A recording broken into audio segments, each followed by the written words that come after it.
How much worship have you done? Let me give an example. You live for 60 years. Average people live between 60 and 70. You live for 60 years. Disregard the first 15. Because all you did was play and nothing else. How many left? 45? Every day you sleep 8 hours a day. It's a third of a day, a third of your life. A third of 45? 15. How many have you got left? 30. From 60 you've got 30. Half of your life is gone. Most of us work 8 hours a day. A third of a day, a third of your life. Take away 15 from 30, how much have you got left? 15. A 60-year life you've gone down to 15. Every day you go to work, it takes you about half an hour there, half an hour back. That's another hour. Every day you eat 3 meals. You begin with your breakfast, lunch, supper. You take about an hour. Out of 15, you've got 13 left.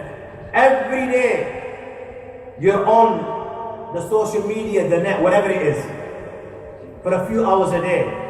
You know your 60 years have come to an end. Where have you fulfilled your purpose in life?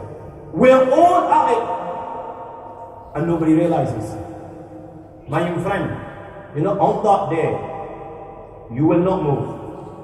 لن تزول قدم عبد حتى يسأل عن أربع عن عمره فيما أفنى. You will not move on the plane of resurrection on a day when Allah will be angry like never before. ليس بينك وبين الله حجاب. There will be no barrier between you and Allah. There will be no veil between you and Allah. There will be no curtain between you and Allah. It will be you, your master, you, your Khaliq. Jannah to one side, Jahannam to one side.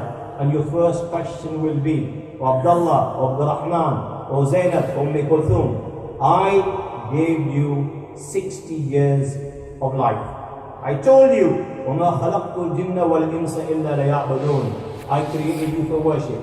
I sent my Habib, who practically demonstrated 23 years of his life how to worship. Tell me, how did you spend 60 years of your life? And he will ask you with regards to every second that you were on the dunya. Every breath that you took, every word that you uttered, you will not move till you do not answer. I ask you, my young friend, what will be your answer? If you and I do not have an answer here and now, then what will be our answer when we stand before our Khaliq, when even the Anbiya salatu wasalam will be afraid to approach Allah subhanahu wa ta'ala?